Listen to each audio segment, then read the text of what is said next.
जय श्री माता जी।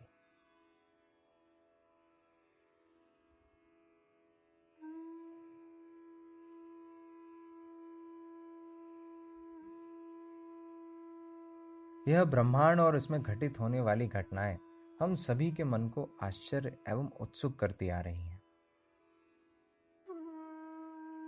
यह ब्रह्मांड तो साक्षात श्री सदाशिव और श्री आदिशक्ति का संसार है। उनके आनंद हेतु हमारा जन्म होता है और उनके आशीर्वाद से ही हमारा पालन पोषण भी होता है।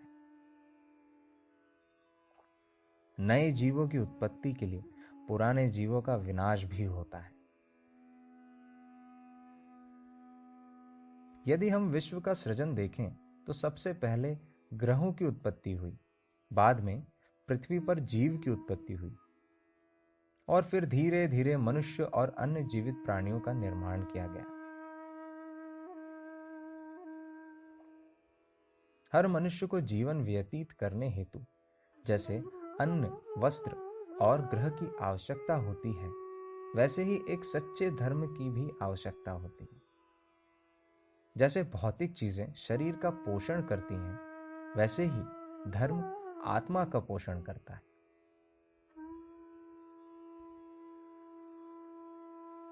धर्म एक ऐसी संकल्पना है जिसके माध्यम से हमारा परमेश्वर से मिलने का रास्ता अत्यंत सरल होता है। अभी प्रश्न ऐसा है कि यदि हमें जन्म देने वाले परमेश्वर खुद हैं, तो हमें फिर से परमेश्वर को मिलने की आवश्यकता क्यों है? क्योंकि जैसे हर मनुष्य की आयु बढ़ती है तो मनुष्य बाहरी दुनिया में उलझ जाता है, जिसे माया कहा गया है। माया का प्रभाव मन पर इतना गहरा होता है कि उसमें मनुष्य को ईश्वर के आशीर्वाद का सच्चापन भी दिखाई नहीं देता। हर समय मानव किसी न किसी उलझन में, नैराश्य में, अकेलेपन में रहता है और अपने जन्मदाता साक्षात ईश्वर के अस्तित्व को ही भूल जाता है। ईश्वर और उसकी रचना यानी कि हम एक ही हैं। सदैव दुखी रहना, हर समय चिंतित रहना, हमारी शारीरिक एवं मानसिक तकलीफें यह दर्शाती हैं कि मनुष्य उसी के अंदर स्थित ईश्वर के अंश को खो रहा है। अज्ञान और भ्रम के वश में होने के कारण मानव माया के प्रभाव में आता है। मानव उत्क्रांति के प्रत्येक दौरान मनुष्य की लड़ाई भ्रम और अज्ञान के विरुद्ध सदैव होती आ रही है।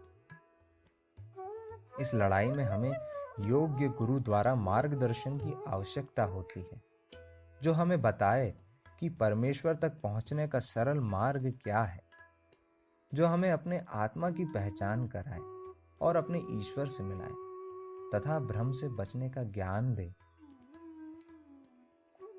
मानव के उत्थान हेतु स्वयं परमेश्वर ने अखंड विश्व भर में 10 गुरुओं के स्वरूप में जन्म लिया। परंतु कलयुग का परिणाम तो देखिए।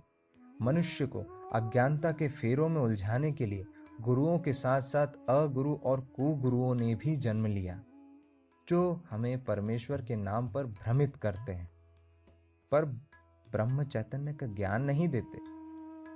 हमसे पैसा लेते हैं, जिनमें क्रोध की कोई सीमा नहीं होती। वे मशान विद्या और कब्रिस्तान में जाकर भूतों के माध्यम से वशीकरण करते हैं। यह उनकी मुख्य पहचान है।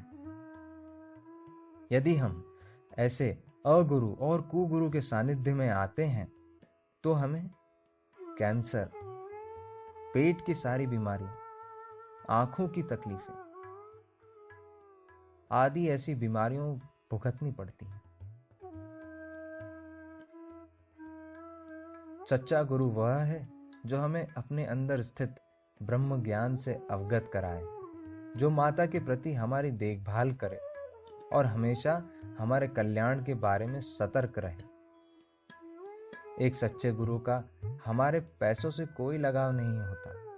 वह सिर्फ हमारे आत्मा और परमात्मा के मिलन हेतु प्रयास करता है। उनके मार्गदर्शन के बिना परमेश्वर प्राप्ति असंभव है।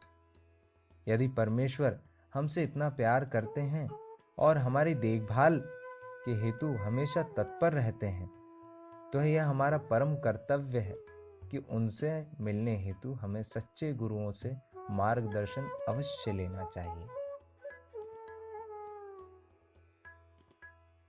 जय श्री माता जी।